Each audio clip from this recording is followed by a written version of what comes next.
공황장애가 우울증이나 다른 질환에도 같이 오는 경우가 많은가요? 공황장애 자체가 아마 그 공존율이라고 하죠. 그래서 다른 정신과적인 어려움과 같이 나타나는 경우는 한 80% 이상일 겁니다.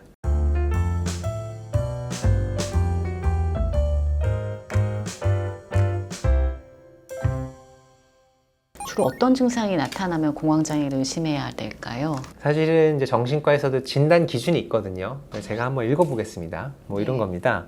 두근거림, 심장이 마구마구 뛰거나 맥박이 빨라지는 느낌, 땀이 남, 손발이나 몸이 떨림, 숨이 가빠지거나 막힐 듯한 느낌, 질식할 것 같은 느낌, 가슴 부위의 통증이나 불쾌감, 메스꺼리거나 속이 불편함, 어지럽고 휘청거리거나 혹은 실신할 것 같은 느낌, 비현실감 혹은 이인감, 자제력을 잃거나 미쳐버릴 것 같은 공포, 죽음에 대한 공포, 이상한 감각, 오한이나 몸에 화끈거리는 느낌, 이런 거 중에 한 4가지 이상이 있으면 공황 발작을 라고 말할 수 있다라고 정의되어 있습니다. 공황장애도 완치나 극복이 가능한가요? 기본적으로 이게 만성적인 경과를 갖는다고 말을 합니다. 그래서 연구에 따르면 한 30-40% 정도는 증상 없이 지내는 분들이 있고요.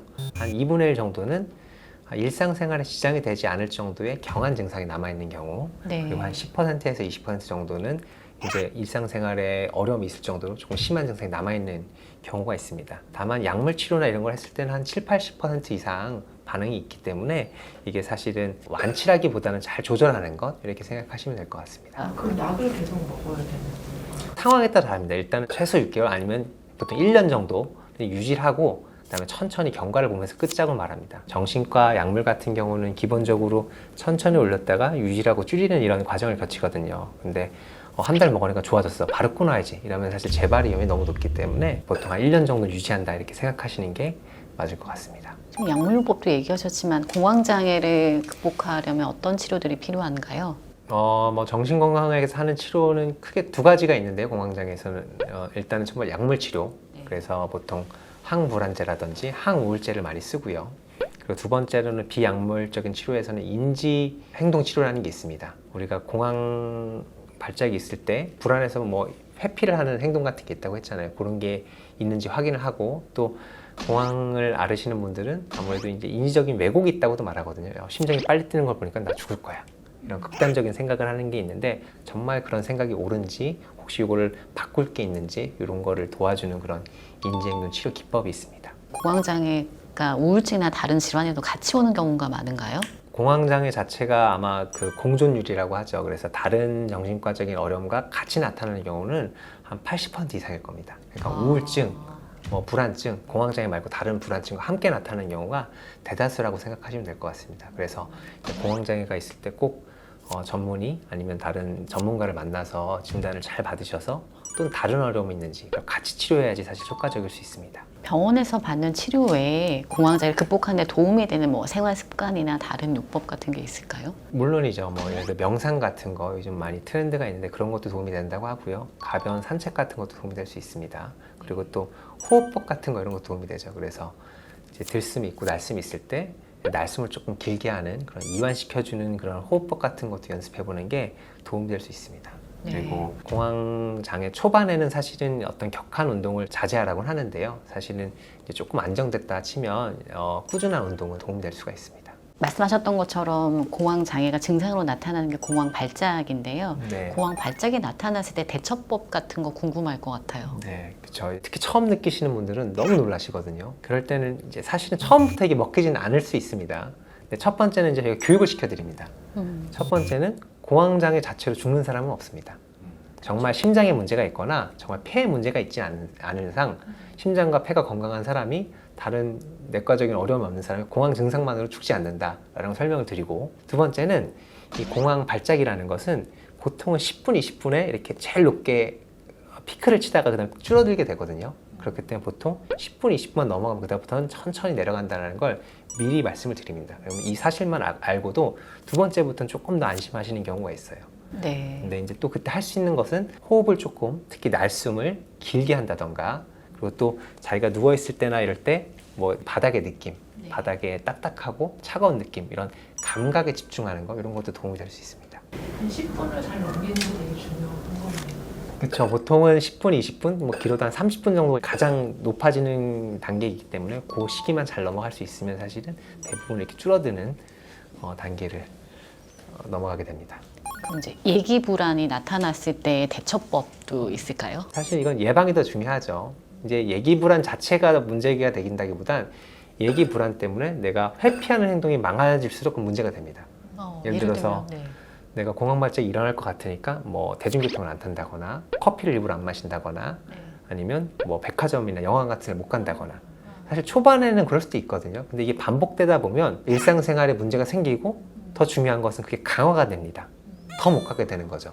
왜냐면 조금 힘들어도 조절이 되면 조금씩 연습을 해봐야지 이제 노출이라고 하거든요. 노출을 해봐야지 내가 감당할 수 있을 텐데 노출 자체를 안 하고 피하기만 하면 어떻게 보면은 일상생활에 더 큰 지장이 있는 거죠. 그래서 이럴 때는 전문 가와 상담을 하셔서 어떻게 하면 그런 회피 행동을 줄일 수 있을지를 이제 상담해 보시는 게 훨씬 중요합니다. 공황장애 약물 치료할 때 술을 많이 먹으면 갑자기 필름이 끊어지기도 한다고 들었어요. 뭐 약에 따라 다를 텐데 모든 약은 다른 약과 상호작용이라는 게 있거든요. 근데 술도 어떻게 보면 하나의 화학물질이죠. 그래서 화학물질끼리 같이 있을 때는 상호작용이 있을 수가 있습니다. 특히 어떤 항불안제 같은 경우는 술과 같이 있을 때 훨씬 빨리 취하거나 졸려한다던가 이런 게 있을 수가 있거든요. 그래서 일반적으로 정신과 약물을 복용할 때는 술을 일단은 자제하는 것을 저희가 권하고 있습니다. 초기 약물 치료하는 사람들이 겪는 해프닝 같은 거인 것 같아요. 다른 부작용은 없나요? 약을 뭐 어쨌든 1년 정도 먹으면 사실 제일 부작용이 좀 걱정이 되는 것 같아요. 그렇죠. 모든 약은 사실 부작용을 피할 수는 없죠. 사실 우리가 많이 먹는 진통혈제도 사실 부작용은 거기 보면 무시무시하거든요. 뭐 죽을 수 있다고 나오는데 사실 그런 걱정 안 하고 드시는 거죠. 정신과 약도 분명히 부작용이 있을 수가 있습니다. 다만 의사라는 사람은 그걸 면밀히 관찰하고 또 이 약을 썼을 때 득이 실보다 훨씬 크다고 느끼면 쓰는 거거든요. 그렇기 때문에 사실 부작용에 대해서는 담당 선생님과 상의를 하시는 게 가장 좋을 것 같고요. 근데 너무 과하게 이게 정신과 약은 정말 부작용이 훨씬 크다 그런 오해는 하지 않으셨으면 좋겠습니다. 정말 부작용이 그 정도로 심하면 허가가 안 납니다. 네, 그렇기 때문에 너무 걱정하지 않으셔도 될 것 같습니다. 공황장애를 앓는 사람이 저도 주변에 제법 있거든요. 네. 이제 그런 경우에 증상이 나타나면 옆에 있는 사람이 뭔가 도와줄 게 있는지 아니면 평상시에 더 신경 써야 되는 게 있는지 궁금합니다. 사실은 이제 이게 해결책을 주려고 하다 보면 서로 지치게 됩니다. 특히 가족 같은 경우 뭐라도 해주려고 하고 그러다 보면 처음엔 해결책을 주려는 좋은 마음이었지만 나중엔 잔소리가 되겠죠. 그래서 해결책을 주려고 하는 것보다 네가 힘들 때 내가 옆에 있는 존재라는 거, 차라리 일상적인 이해하고 뭐 오늘 뭐 했는지 이런 걸 물어봐 주는 거, 관심 가져주는 거, 그 정도면 충분할 것 같습니다. 절대 뭐 해결책을 주려고 하는 것은 일반적으로는 사실 쉽지가 않고요. 네, 그렇기 때문에 그렇게 지켜주는 역할을 해주시면 좋을 것 같습니다. 증상이 나타날 때도 뭔가 도와줄 건 없는 거인 거죠? 증상이 나타날 때요? 네, 공황 발작이나 이런 게 있을 때. 예를 들어 아까 제가 말했던 것처럼 뭐 교육을 얘기해 줄 수는 있겠죠. 너 혹시 저번에는 몇 분 정도 이렇게 힘들다가 지나갔어? 저번에 보통 이런 걸 한 20-30분이면 지나간다고 하는데 이런 거 알려줄 수는 있겠죠. 네. 호흡을 조금 길게 해볼까? 뭐 이 정도까지는 해줄 수 있을 것 같습니다. 마지막으로 해주고 싶은 이야기가 있으시다면? 사실 이제 공황장애뿐만 아니라 정신과 질환에 대한 오해와 편견이 상당히 많습니다.